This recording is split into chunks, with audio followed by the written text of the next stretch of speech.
நானேதான். அதுல என்ன சந்தேகம்? மேடம், உங்களோட கோவம் அந்த சண்முகம் மேல தானே? நீங்க எதுக்கு அவனை விட்டு வைகுண்டத்தை தூக்கினீங்க?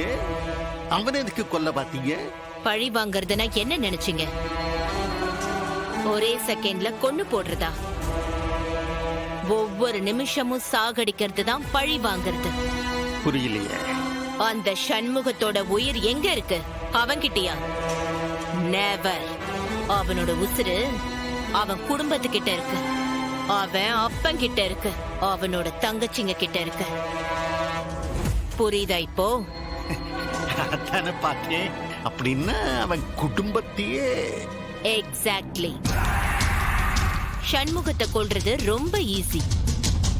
ஒரு துப்பாக்கி குண்டு போதும், செத்துருவான். ஆனா அவன் அப்படி சாக கூடாது. அவன் உசுரோட இருக்கணும். அவன் உசுரோட இருந்து துடிக்கணும். அதுக்கு என்ன செய்யணும்? அவன் கூட சுத்தி இருக்கிற உறவு எல்லாத்தையும் ஒவ்வொன்னா தூக்கணும். அதுதானே உண்மையான பழி வாங்குறது.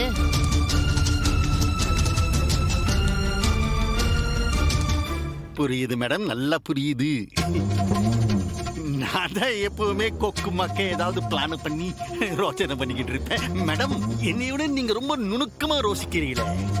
அவன் உங்க மேல கொலவெறியோட இழுத்துட்டு போனதை நான் பார்த்தேன்.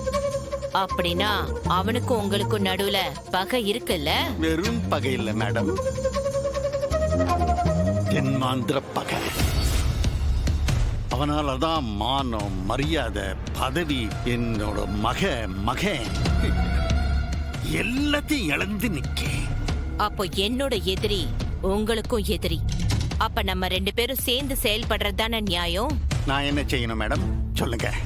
உதவி செய்யணும். என்ன மேடம் உதவி? சிம்பிள். சண்முகத்தை சுத்தி இருக்கிற அத்தனை பேரையுமே பழி வாங்கணும். அதுக்கு உதவி செய்யணும்.